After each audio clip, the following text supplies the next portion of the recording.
تو سرکار دو عالم صلی اللہ علیہ وسلم نے ارشاد فرمایا ابو ہریرہ عشاء کی نماز بالتاکید میرے ہی پیچھے پڑھنا، جب کسی اور مسجد میں نہ جانا، یہیں آ کے پڑھنا۔ حضرت ابو ہریرہ نے ایک چادر گلے میں ڈالی اور سرکار دو عالم صلی اللہ تعالی علیہ وسلم کے پیچھے نماز عشاء پڑھی، اور نماز عشاء پڑھ کے آپ اس امید میں بیٹھ گئے کہ کب کملی والے آقا اپنے چاند سے چہرے کو میری طرف کرے اور میری مراد پوری ہو جائے۔ سرکار نے جب نماز پڑھ کے رخ پھیرا تو کہا اے ابو ہریرہ ابسط رداءک، اے ابو ہریرہ اب اپنی چادر کو پھیلا دو۔ ابو ہریرہ کہتے ہیں میرا دل خوشی سے مگن ہو گیا کہ بس اب تو مراد ملنے ہی والی ہے۔ فوراً چادر اتاری گلے سے اور پھیلا دی۔ سرکار دو عالم نے بظاہر ہاتھ خالی ایسے ہی ہاتھ ملائے اور سرکار نے 3 لپ، ایک لپ ایسے ڈالا، ایسے ڈالا، دوسرا لپ ایسے ڈالا، تیسرا لپ ایسے ڈالا۔ بظاہر تو کچھ نظر نہیں آ رہا تھا ہاتھوں میں،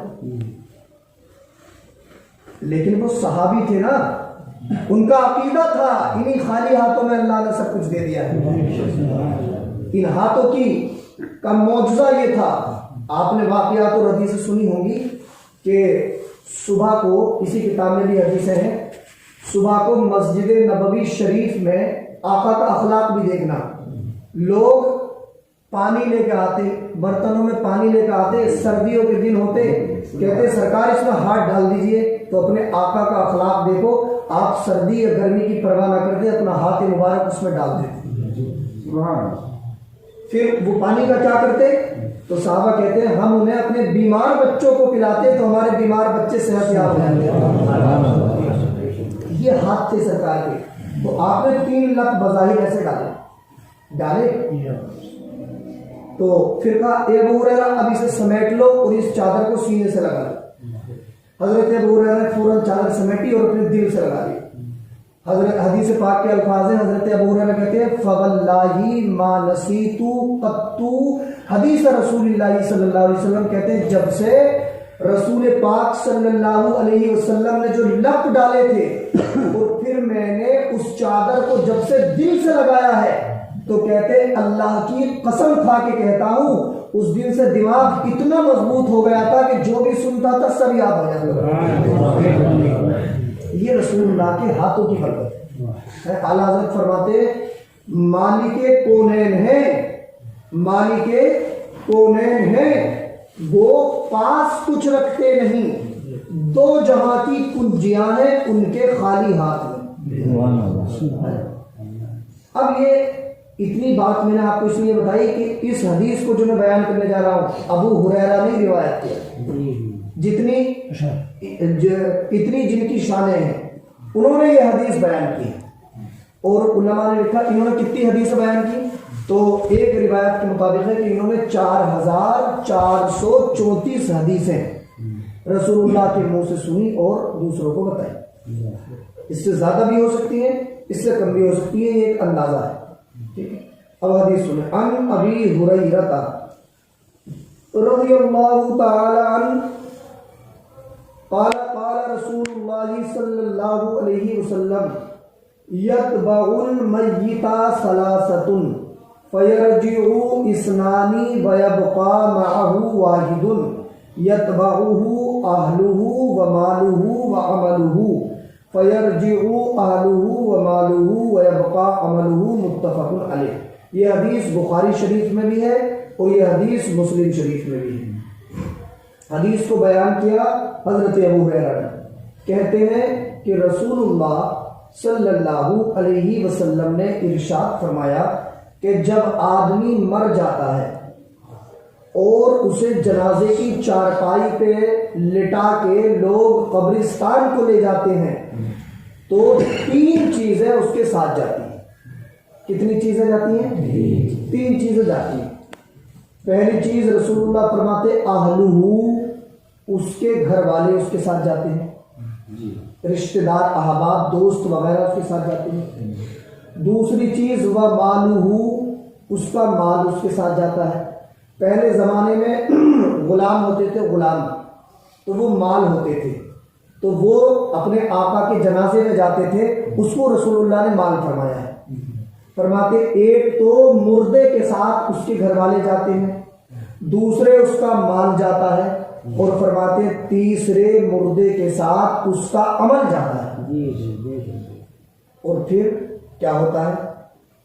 جب قبرستان میں قبر کے پاس چارپائی رکھ کے مردے کو اتارا جاتا ہے تب، اور اسے اتارا جاتا ہے، یہاں بیچ میں رک کے ایک بات سن لیں، جب مردے کو اتارا جاتا ہے تو ایک دعا پڑھی جاتی ہے، اگر آپ کو یاد ہو تو اچھی بات ہے، نہ یاد ہو تو یاد کر لیں، پتہ نہیں کس دن ہمیں خود مردے کو اتارنے کا نمبر آ جائے. دعا یاد کریں، دعا پڑھی جاتی ہے بسم اللہ، سب میرے ساتھ بولیں بسم اللہ وعلی ملتی رسول اللہ.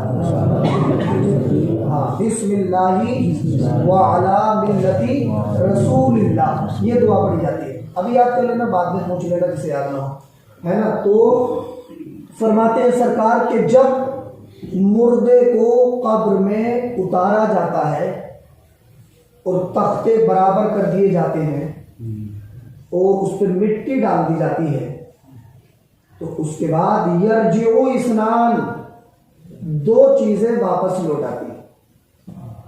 دو چیزیں کون کون؟ اہلہ و مالہ، اس کے گھر والے واپس آ جاتے ہیں اور اس کا مال واپس آ جاتا ہے. آگے فرماتے سرکار وَيَبْقَى عَمَلُهُ فِي قَبْرِهِ، لیکن ایک چیز ایسی ہے جو پھر قیامت تک اس کے ساتھ رہتی ہے، اس کے قبر میں. وہ چیز کیا ہے؟ فرماتے عملہ، وہ چیز ہے اس کا عمل. گھر والے بھی ساتھ چھوڑ کے آ جائیں گے، مال یہ بھی ساتھ چھوڑ دے گا، لیکن عمل قبر میں ہمارے ساتھ رہے گا. اب اگر ہمارا عمل اچھا ہے تو مصطفیٰ فرماتے ہیں، دوسری حدیث ہے، اگر عمل اچھا ہے انما القبر روضۃ من ریاض الجنہ، اگر عمل اچھا ہے تو مصطفیٰ فرماتے اللہ قبر کو جنت کی کیاریوں میں سے ایک کیاری بنا دیتا ہے، جنت کے باغوں میں سے ایک باغ بنا دیتا ہے. اور دوسری حدیث ہے اسی کتاب میں، کیسا باغ بناتا ہے؟ تو اللہ کے نبی نے فرمایا کہ اس کی قبر میں ایک کھڑکی کھول دی جاتی ہے، کھڑکی کھولی جاتی ہے، اور اس کھڑکی سے اسے جنت کی قبر ہی میں ہوائیں آتی رہتی ہیں، جنت کی خوشبوئیں محسوس کرتا رہتا ہے. اور یہاں تک بھی علماء نے لکھا اگر زیادہ نیک ہوتا ہے تو اس کی قبر سے لے کے اور گنبد خضرا تک جتنی مٹی ہوتی ہے ساری مٹی کو فرشتے ہٹاتے رہتے ہیں اور اپنی قبر میں رہ کے مصطفیٰ کا دیدار بھی کرتے ہیں. تو عمل ایسی چیز ہے جس کی بنیاد پہ قبر جنت کی کیاریوں میں سے کیاری بن جاتی ہے. اور اگلا جملہ سنیں حدیث کا، سرکار فرماتے ہیں اور اگر عمل خراب ہوتا ہے انما القبر حفرۃ من حفر النار، سرکار فرماتے اگر عمل بیکار ہوا نا تو پھر اسی قبر کو جہنم کے گڈھوں میں سے ایک گڈھا بھی بنا دیا جاتا ہے. اس لیے ہمیں چاہیے، دیکھیے گھر والوں نے ساتھ چھوڑ دیا، مال نے بھی ساتھ چھوڑ دیا، لیکن عمل ہی ساتھ رہنا ہے. اور ایسا نہیں ہے کہ یہ میں کوئی اسٹوری سنا رہا ہوں، سب جانتے ہیں مرنا مجھے بھی ہے آپ کو بھی ہے، یہ بھی سب جانتے ہیں کہ پتہ نہیں کس دن مرنا ہو جائے. شاعر نے کہا کیا بھروسہ ہے زندگانی کا، آدمی تو بلبلا ہے پانی کا، ہے جیسے پانی پڑتا ہے بلبلے اٹھتے ہیں اٹھ جاتے ہیں، ایسی اپنی زندگی ہے، ابھی بول رہے نہ جانے کبھی یہ زبان بند ہو جائے. ہمیشہ موت سے ڈرے، نیک اعمال کریں، یہ نیک اعمال ہی قیامت کے دن بخشش کا ذریعہ بنیں گے، قبر میں اجالے کا سبب بنیں گے، قبر کے بچھوؤں سے اور سانپوں سے اچھا عمل ہی بچائیں گے. رسول اللہ سے سچی محبت کریں، نیک اعمال کریں. یہ جو آپ گھر سے چل کے یہاں تک آتے ہیں نا، یہ جو قدم اٹھتے ہیں مسجد کی طرف چلتے ہوئے، اللہ کے رسول فرماتے ہیں ان قدموں کی برکت سے اللہ قبر میں اجالے پیدا کرتے ہیں. اعلیٰ حضرت کے تعلق سے میں نے ایک واقعہ پڑھا، بس 2 منٹ ہو. اعلیٰ حضرت بہت بڑے اللہ کے ولی تھے اور بہت بڑے عالم ہیں، اللہ ان کی قبر پہ اپنی رحمت نازل فرمائے. وہ کتنے بڑے متقی تھے، آپ ان کا تقویٰ دیکھیں. ان کے گھر سے مسجد جانے کے 2 راستے تھے، ایک راستہ بالکل قریب تھا اور ایک راستہ بہت دور سے تھا. تو اعلیٰ حضرت قریب والے راستے سے مسجد نہیں جاتے بلکہ دور والے راستے سے مسجد چل کے آتے, جبکہ پڑوس میں تھی مسجد ہے. کسی نے پوچھا حضور آپ ایسا کیوں کرتے ہیں؟ تو کہا میرے رسول کی حدیث ہے نا کہ جب کوئی اپنے گھر سے مسجد کے لیے قدم نکالتا ہے تو اللہ ہر قدم پہ نیکیاں عطا کرتا ہے. تو میں یہ چاہتا ہوں کہ مسجد جاتے ہوئے میرے زیادہ قدم پڑ جائیں تاکہ میرے نامۂ اعمال میں زیادہ سے زیادہ نیکیاں حاصل ہوں. اس لیے جو ہے مسجدوں کو آتے جاتے رہو, یہی نجات کا ذریعہ ہے.